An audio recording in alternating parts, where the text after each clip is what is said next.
Shonda, girl, you need to move this show to HBO because I am sick and tired of these lame ass PG love scenes.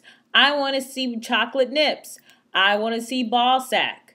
Hell, I even settled for ball sack shadow. Punxsutawney Phil up in this bitch. Just saw his shadow, so he had to put his dick back in that pussy for 6 more weeks. Well, this bitch asked me what's in her cup. I said, bitch, go look it up. Why don't you go find a book? Open it up and take a look. But bitches don't do research. No, bitches don't do research. Bitches don't, bitches don't, bitches don't. Ooh, this episode started off extra crispy because Olivia's man Edison straight up accused her of having an affair with the president. And she just looked at him like he said to her, "You can't double dutch with my team because your mama's on food stamps." In short, she was hella mad.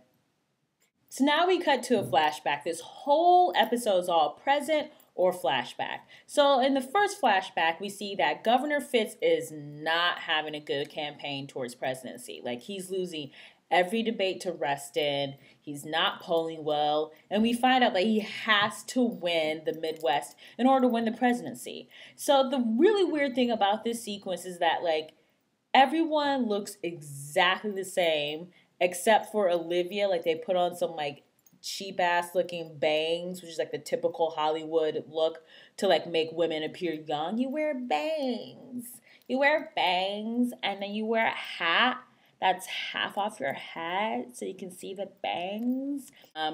After his most recent debate, which Fitz lost, Team Fitz, which is, in this scene, just Cyrus, Hollis, and Olivia, they're having a powwow, and Hollis being shady as hell because he's Southern. That's how they like to do it on this show. We don't trust people from the South. He's like, hey, I can totally get some computer dude to rig the numbers so we can win this presidency. And of course, Cyrus and Olivia are against this. But as we see later on this episode, maybe they might change their minds.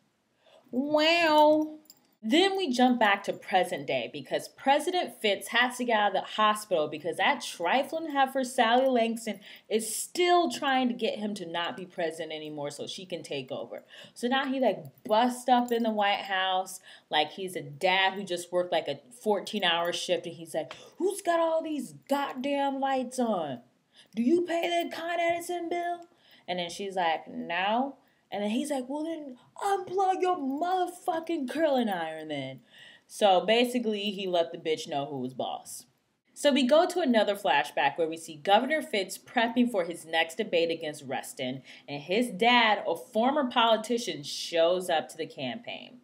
He didn't want his dad there, but his dad is like super popular and the people love him. So he was like, all right, fine, you can help me campaign. And of course, his daddy, still thinking he's a top dog, has to take over the debate practice. Then they have dinner with the entire campaign team, and he's monopolizing all the conversation, and Fitz is just getting drunk at this point. He don't give a fuck. So he's getting drunk. His dad is just being like, look at me. I'm still a star. It's like, motherfucker, I can see your scalp. Time is a ticking. Quit living in the past. Get you a subscription to AARP.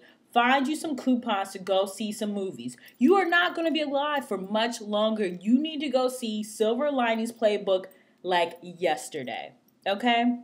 So at this point, Fitz has had up to his dad. His dad is like, I'm going to campaign with you in Florida, which is a very important state. And Fitz is like, fuck that shit. And then his dad's like, nope, I'm going to do it. So then Fitz just like starts yelling at his dad, and he was like, well, you couldn't be president because you had sex with some prostitutes. And it was like, ooh, it was so awkward because some white lady, to like break the tension, was like, does anybody want some coffee? So dinner ends, Olivia bounces, Fitz chases her into an elevator, tries to hook up with her. She resists. She's like, you're wasted. I don't want any part of this. They get up to a floor. The elevator doors open. Millie's there. She sees Fitz pushing up on Olivia. Holy shit. HellaOx.gov /Office of the Mayor. Like, what is going to happen? Millie has no idea about this affair, so she just thinks that Fitz is just being really drunk, and she's like apologizing profusely, like, please don't leave the campaign. Whew, Olivia escaped one there. Going back to the present, after Sally bails President Fitz out when he forgets what he's saying mid-sentence when he's giving instructions to the military, President Fitz is like, screw this, I still want to be strong. Let's hold a press conference. I'm going to show America that I still got it. And of course, he delivers this amazing speech. It's so beautiful. It makes Olivia cry like she just watched the ending of The Color Purple. Jumping back to the past, Fitz's dad wants to play dirty in this campaign. Fitz refuses, and instead, the next debate gives an amazing speech that everyone's like, oh, that was awesome, except for his dad. His dad's like, you're not going to win the presidency. You suck. Damn. And then the next day, he dies. So that was their last conversation, which was horrible. So Fitz is crying to Olivia about how his dad is dead, and he's kind of relieved because his dad was a dick to him, and he's just like crying into her boobs. And it's like, I wanted him to cry into my boobs. I mean, sure, my nipples are a little droopy, so they kind of look like Sylvester Stallone's eyes, but still, that's going to comfort him. You know what I mean? So all that shit is crazy, but none of it compares to the final moments of the episode, because simultaneously as President Fitz tells Mellie, I want a divorce, Edison shows up to Olivia's apartment, apologizes and says, you were right for calling me out and saying I was sexist, for thinking you slept with the president. I want to marry you. And that's how the episode ends. And the show is not going to be back for 2 whole weeks. Oh my God. What the fuck is going to happen? A president can't divorce his wife. Olivia can't marry Edison. Nobody wants to marry a motherfucker with eyebrows like Walter Matthau. Well, this bitch asked me what's in her cup. I said, bitch, go look it up. Why don't you go find the book? Open it up and take